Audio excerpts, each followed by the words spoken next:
अच्छा डायरेक्ट किया, क्योंकि सोचने से ज्यादा मैं करने पे बिलीव रखती हूँ। ठीक है। होम्योपैथिक के कीड़े।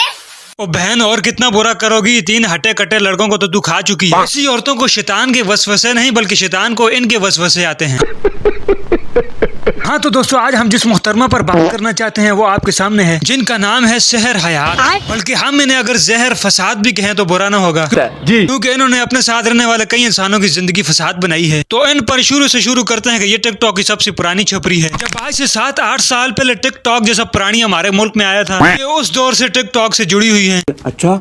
फिर सहर हयात जी को पता चला कि मैं अपनी वाहियात हरकतों से वायरल नहीं हो सकती, तो इन्होंने फिर एक कपल बनाया एक लड़के के साथ जिसका नाम है अली बाट। ये सहारा मुझे उम्र भर चाहिए, मेरे मालिक दुआ। जी हाँ, बिल्कुल, ये पोलियो वाला शतरमुर्ग, आप इसे ऑस्ट्रेलियन चमगादड़ भी कह सकते हैं। फिर टिकटॉक पर इनका कपल बन जाता है और टिकटॉक पर ये बहुत सारी एक दूसरे के साथ वीडियोस बनाते हैं। खूब हल्ला गुल्ला मुजरा और बगैरतियों और क्रिंज करने के बाद पता चलता है कि इनका एक दूसरे के साथ चक्कर चल रहा है। इनके छपरी फैन ने तो इनका निकाह भी पढ़ा दिया था, बल्कि 2-4 बच्चे भी करवा दिए थे।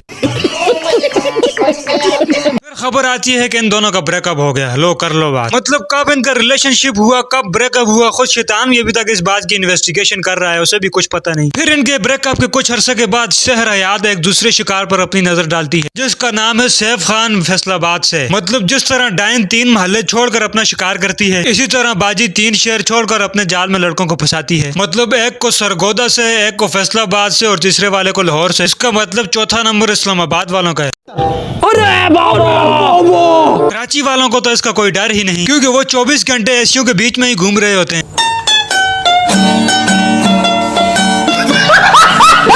तो आइए बात करते हैं इनके दूसरे यार, मेरा मतलब दूसरे प्यार सैफ खान पर।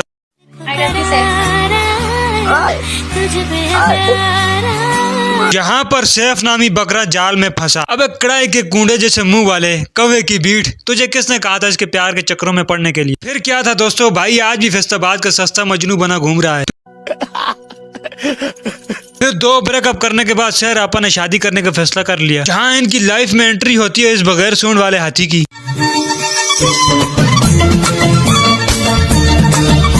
बहुत ही खालिस फेक लव चल रहा था 2 साल तक सहर आपा की तरफ से। 2 साल गुजरने के बाद और एक बच्ची हो जाने के बाद सहर आपा को ख्याल आता है कि वो तो अपने शोहर से प्यार ही नहीं करती।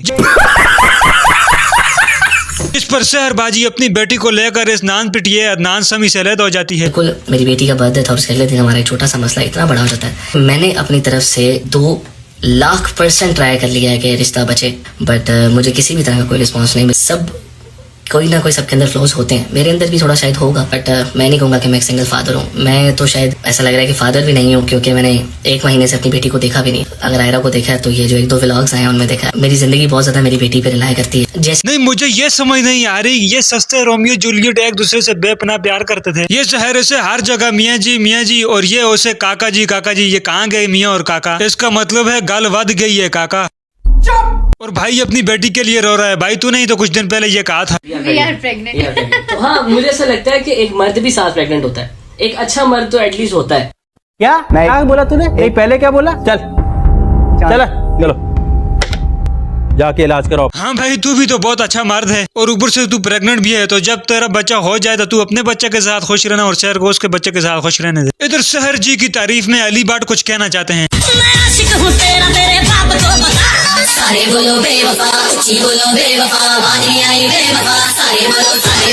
इधर समी साहब की हालत तो कुछ ऐसी हो गई है कि जैसे उनको बवासीर हो गई है और डॉक्टरों ने उसे इलाज कर दिया हो।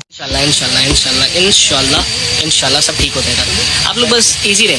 भाई हम सब तो इजी हैं, तू किसी अच्छे से डॉक्टर से रुजू कर। अब तो तू गाने भी ऐसे गा रहा है जैसे कोई वॉशरूम में बैठा वॉइस नोट भेज रहा हो। ऐसे ना जाओ पिया, ऐसे ना जाए तो चलो उसके लिए रिक्शा बुक करवा दो, उससे चली जाए। ओ भाई शुक्र कर तेरी इस औरत से जान छूट गई। ऐसी औरत को तो देखने के बाद बंगाली बाबे भी उल्टे पांव भागते हैं। मुझे अपने घर जाना है। उस सूत्रों से एक बात पता चली कि शेरबाजी ने इस भाई को इसलिए छोड़ा कि इसके नैन नक्श थोड़े से फुटबॉल जैसे मिलते हैं, यानी वजन और मोटापे की वजह से। तो ये कौन सा शेर को बालों से पकड़कर सदके की तरह सर के ऊपर से घुमाकर फेंकता था? ये कौन सा लेटी हुई शेर पर हवाई जंप मारता था? ओ भाई अगर वजन और मोटापे की ही बात है तो शहरबाजी भी आजकल कुछ ऐसी दिख रही है जैसे किसी ने खमीर का आटा गूंद कर एक जगह पर रख दिया हो।